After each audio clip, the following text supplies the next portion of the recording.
Bienvenidos al canal de Anime Plus. Estás pensando en dar el salto al mundo del anime, pero no sabes por dónde empezar. No te preocupes. Si no sabes qué tipo de anime te gusta, aquí te ayudaré a descubrirlo.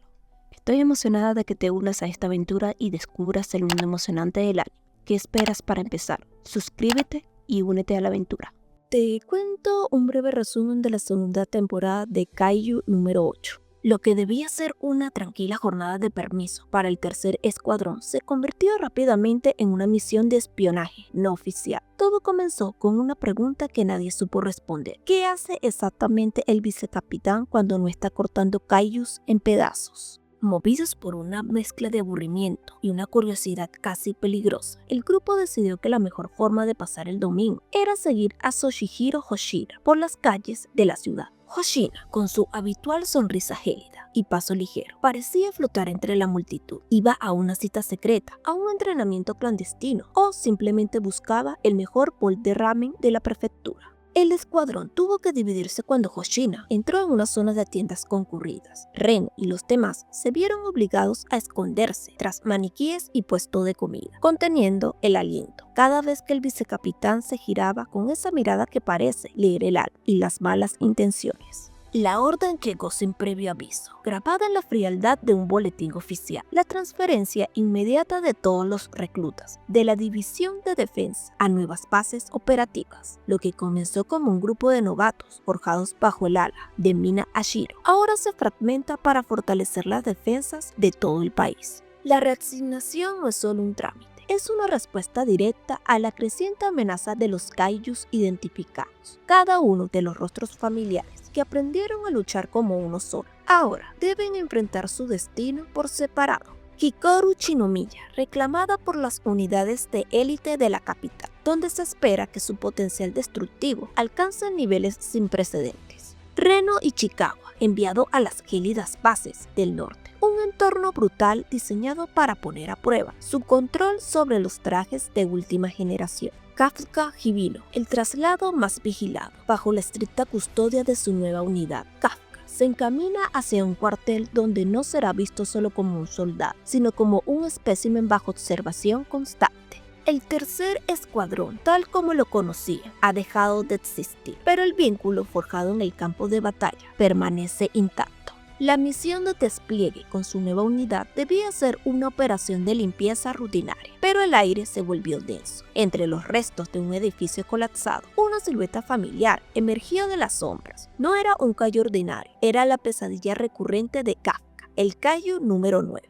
Kafka cargó su núcleo para un golpe definitivo, la energía azul crepitando en su brazo derecho. En el instante del impacto, su cuerpo no respondió. El contraataque fue devastador. El kaiju número 9 lanzó un proyectil de alta presión que atravesó el hombro de Kafka, lanzándolo contra los tanques de combustible de la unidad de apoyo. Por primera vez, el monstruo más fuerte de la humanidad estaba indefenso ante sus nuevos subordinados, quienes veían con horror cómo su arma secreta colapsaba en el suelo. El humo cubrió el campo de batalla, mientras el kaiju número 9 se retiraba con una risa gélida, dejando tras de sí a un Kafka herido y a un escuadrón que ahora lo mira no como un salvador, sino como un riesgo biológico descontrolado. Mientras en el frente exterior Narumi y Kafka reducían a cenizas a los últimos señuelos, una sombra más densa se proyectaba sobre el corazón de la base principal. El verdadero kaiju número 9 no buscaba una victoria estratégica, buscaba un banquete genético. Para proteger a su personal, el comandante general Isao Shinomiya se equipó con las armas del kaiju número 2. El aire alrededor de Isao se fracturó bajo la presión sónica de sus guanteletes. Cada golpe que lanzaba no era solo fuerza bruta, era la culminación de décadas de disciplina militar, fusionadas con el poder devastador de un espécimen histórico.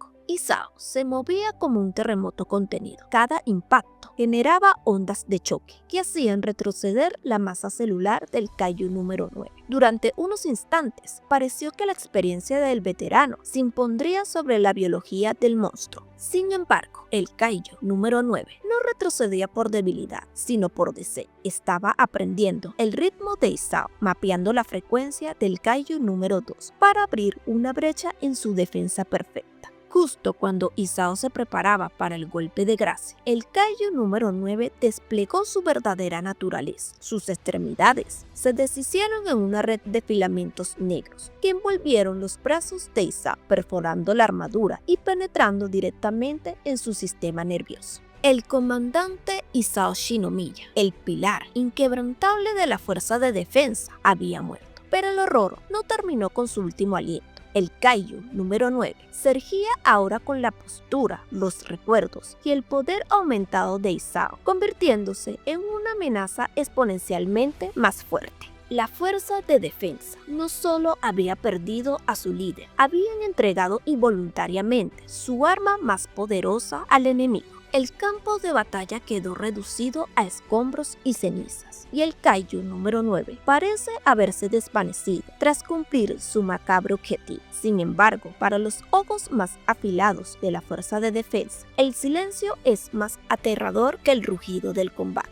Las sospechas de Narumi son punzantes. Si el Kaiju número 9 ahora posee los recuerdos y la disciplina de Isao, no se esconderá para siempre. Está procesando, adaptándose y formateando la fuerza del Kaiju número 2 para que encaje en su nueva fisionomía. El Kaiju número 9 no se ha ido, se ha integrado en el tejido mismo de sus miedos. Mientras la fuerza de defensa llora a su líder, el enemigo está en algún lugar, en la oscuridad, probando la voz de Isao Shinomiya y ensayando sus movimientos. La verdadera batalla crítica no ha terminado, simplemente ha cambiado de rostro. Mientras el resto de la base se concentra en las heridas externas, los escáneres biológicos de última generación han detectado algo que desafía los protocolos médicos conocidos. La estructura celular de Kafka no solo está dañada, está reformulándose. La anomalía no es una herida, es una invasión interna, a diferencia de sus transformaciones anteriores, donde el tejido humano regresaba tras el combate. Las fibras del Kaiju número 8 están echando raíces definitivas. El núcleo de Kafka está empezando a fusionarse con su corazón humano, a un nivel molecular irreversible. Si Kafka vuelve a transformarse por completo, es muy probable que su conciencia humana sea devorada por el instinto del Kaiju. Kafka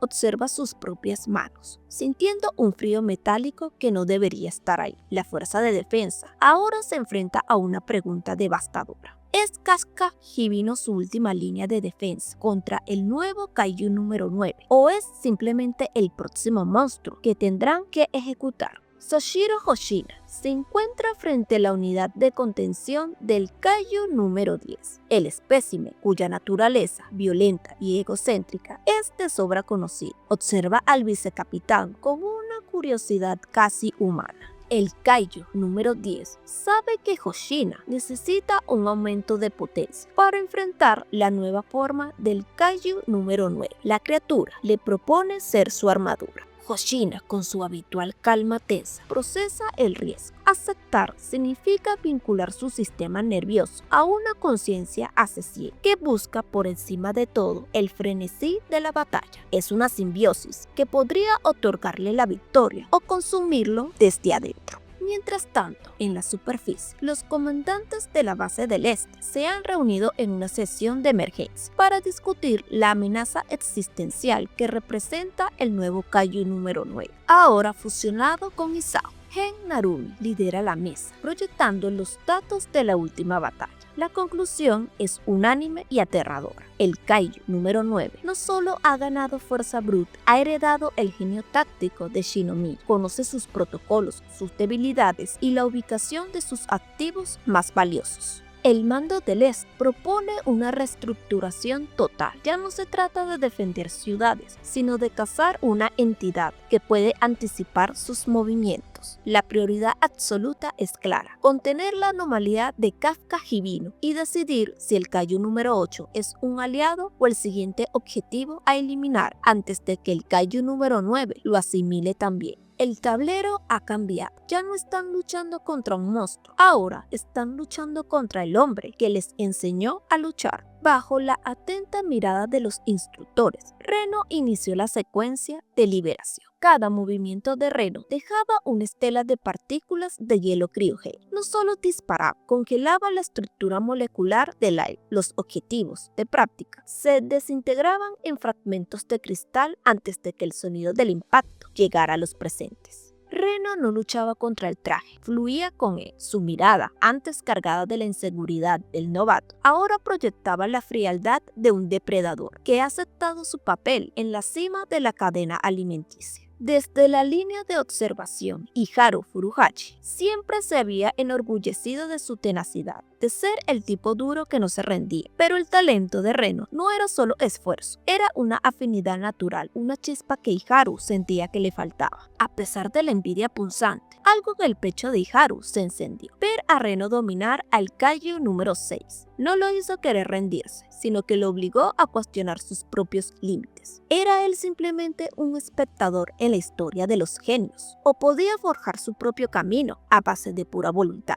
En la base del norte, la prueba impuesta por el capitán Ogata estaba llevando a Reno Ichikawa al borde del colapso. El traje del Kaiju número 6 demandaba una carga mental tan alta que la sincronización de Reno empezó a oscilar peligrosamente, amenazando con congelar su propio sistema nervioso. Justo cuando el porcentaje de liberación de Reno flaqueaba bajo el estrés, Iharu intervino. Se lanzó al campo de pruebas para cubrir los puntos ciegos de Reno, eliminando los señuelos que distraían al portador del traje. Su presencia permitió que Reno dejara de preocuparse por la defensa y se concentrara exclusivamente en canalizar el poder del Kaiju número 6. En ese momento, Iharu comprendió que aunque él no portara un arma numerada, su talento residía en ser el pilar que permitía a los demás alcanzar su máximo potencial. Mientras tanto, en una zona de entrenamiento restringida, el ambiente era mucho más letal. Kafka, abrumado por la anomalía en su cuerpo y el miedo a perder su humanidad, se encontraba bloqueado. Entonces, una figura familiar emergió de las sombras, con una sonrisa afilada. El vicecapitán Hoshino no apareció para consolar a Kafka con palabras, sino con acero. Desenvainando sus espadas, obligó a Kafka a reaccionar.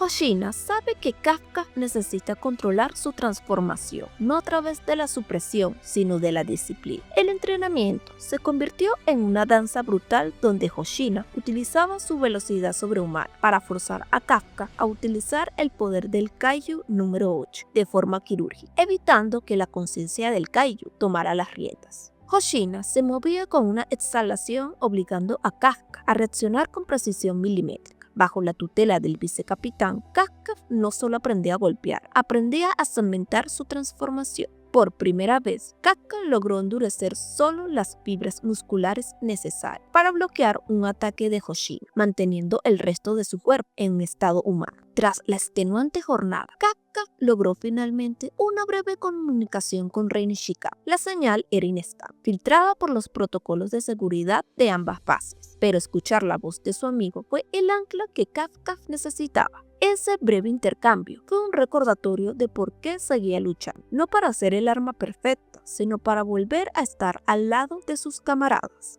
Sin embargo, la calma duró poco. Los radares detectaron la firma del Kaiju número 9, entrelazada con los códigos de autorización que solían pertenecer al comandante Isao. El Kaiju número 9 ha terminado de digerir su nuevo poder. La fase de asimilación ha concluido y el enemigo ha comenzado a llamar a sus objetivos. El tablero está listo para la masacre y Kafka sabe por la vibración en su propio núcleo que él es el siguiente en la lista. Desde las costas del sur hasta las gélidas prefecturas del norte, el cielo se tiñó de negro. Decenas de firmas de energía Kaiju aparecieron en zonas urbanas, densamente pobladas, obligando a una dispersión inmediata de las fuerzas. Esta vez, los Kaijus no atacaban sin rumbo, se movían en formación, cubriendo los cielos y emergiendo de las profundidades marinas, con una disciplina que solo el Kaiju número 9, ahora con el conocimiento estratégico de Isao, podía haberles otorgado. La estrategia del enemigo era clara: dividir para conquistar. El alto mando se vio forzado a enviar a sus activos más valiosos a frentes opuestos, dejando a las bases principales peligrosamente desprotegidas.